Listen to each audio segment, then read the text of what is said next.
Welcome to the deep dive. Okay, so today we're getting into something pretty relatable, I think. That moment when someone from your romantic past unexpectedly pops back up. Yeah, it happens, right? R- And it can really throw you. Totally. We're looking at this personal story from Elizabeth. She got an invitation, get this, to her ex-husband James's engagement party. Wow. Okay. And this is 3 years after their divorce. Right. So enough time has passed that you'd think things are settled, but maybe they aren't deep down. That kind of contact, it brings things up. Exactly. So for you listening, our mission here is to kind of unpack Elizabeth's whole emotional ride. Why might an ex do that? And more importantly, what can we learn about finding, our own closure when the past comes knocking? Especially when it feels like it might be trying to reopen old wounds. It's a big question. What do you actually do? So let's set the scene. 3 years post-divorce, Elizabeth says she's still carrying, well, scars, hurt, a bit of emptiness, even if on the outside things looked okay. And that's so common, isn't it? Healing isn't always visible. You can be functioning, even succeeding, but still have that undercurrent of unresolved stuff. It's important to be kind to yourself there. Then, boom, the invitation email lands. Subject, engagement party invitation. She said it felt like a punch to the gut. Oof. Yeah, I can imagine. Instantly, she feels angry, sad, betrayed. Her first thought, James is trying to rub it in, like reminding her of her failure in love as she saw it. Well, that's a really natural place to go mentally, isn't it? When you're hurt, you often interpret things through that lens of your own pain or insecurities. The end of a marriage, it messes with your head, makes you question things. So she debates. Ignore it. Respond. What do you even say? The classic dilemma, avoidance versus engagement of a sort. She goes for a polite decline. Short, wishes him well. Seems final. Semi-final, yeah. But she mentions still feeling uneasy, like she's still tied to him in some way. That polite no didn't just sever the connection. No, it rarely does.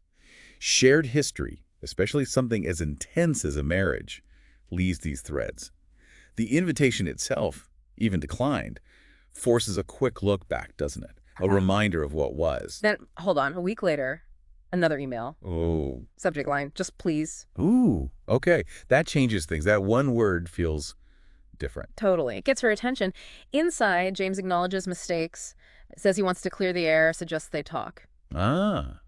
So now it's not just a social formality, it's a direct request. Right. And her conflict, her suspicion, it just flares right back up. What does he really want? Closure for himself? Is he looking for validation? What's the angle here? That suspicion is completely understandable. After a painful split, you're naturally guarded. She's trying to figure out his true motive. Is this genuine, or is it about his needs? She does remember, though, that James, well, he was usually a pretty good communicator, especially after he'd messed up. Okay, so there's a pattern maybe? Yeah, which adds another layer of confusion, right? Is this real remorse, or is it just him doing his usual smooth things over routine without really getting it? That past behavior makes it really ambiguous, doesn't Yeah. it? It could be sincere, or it could just be what he does. Her caution makes perfect sense. But then Elizabeth has this moment of clarity. She realizes she's grown. She wants to close this chapter herself, for herself. It's not about James anymore. That's a huge turning point, recognizing her own agency in this. So she replies again, firm, still polite, but clear. That chapter's over. Hope you're happy. Goodbye. Good for her, setting that boundary. And she feels relief instantly. But then also a little bit of guilt. And that question pops up. Did I do the right thing? The boundary setter's guilt. It's real, especially with someone you shared so much with. Questioning the choice is part of processing it, of making it stick internally. Okay, so you'd think that's the end of it, right? 2 refusals. Logically, yes. But then the day of the party arrives, and despite everything, Elizabeth feels this incredibly strong pull to actually go. No way. Really? After saying no twice? Yep. She starts rationalizing it. She needs personal closure. She needs to prove she's strong enough. She needs to face the past. It's like this internal battle. Wow. That just shows how complex emotions are, doesn't it? Her head made a decision, but her heart, or maybe some unresolved part of her, wasn't quite there yet. That need to prove something is powerful. So she prepares, picks a simple, elegant black dress, wants to blend in, not make a statement, and she tries to brace herself emotionally, acknowledging, okay, there's still some sadness here. That self-awareness is key. Acknowledging the feeling instead of just pretending it's not there. She gets to the venue and immediately feels like an outsider, in a place that used to be familiar territory. Yeah, that must be incredibly weird. The physical space is the same, but her place in it is totally different. really drives home the change. She sees James across the room. He looks happy, she notes, but he's kind of avoiding eye contact. Awkward. Very awkward. She chats briefly with a mutual friend first, then eventually James comes over. Hesitant smile, softer voice than usual. Okay, the moment of truth. Sort of. It's short, very surface level congratulations, a quick, yeah, things weren't easy kind of acknowledgement. Testing the waters. And Elizabeth consciously holds back, doesn't bring up the past, doesn't get into it. She leaves that little interaction thinking, okay, I survived this night. She feels her own strength. That's a victory in itself, isn't it? Right. Just navigating that encounter without falling apart or getting dragged back in. That feeling of survival really shows how much emotional energy it took just to be there. But it's not quite over. She's still feeling unsettled, like there's unfinished business. She steps out onto a balcony for some air, some quiet. Needs to process it all. Makes sense. And guess who follows her out? Oh, James. James. He asks if they can talk. Okay, here we go. The conversation he wanted. He apologizes for how things ended, for things he said. An actual apology. Wow. Elizabeth's first reaction, she kind of rejects it, says it's too late. Powerful response. She's not needing it anymore, perhaps. Seems like it. James tries to explain that he felt like he couldn't fix it back then. Right. His own limitations, maybe. And Elizabeth, a tear escapes, and she just says it. You can't fix it, James. It's over. Whoa. That's definitive. Yeah. And James just accepts it quietly. No argument.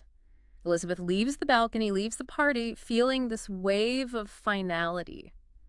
Acceptance. That feels like the real climax, doesn't it?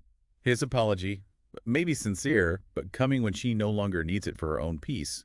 Her statement, it's over, isn't just about them, it's about her closing the door internally.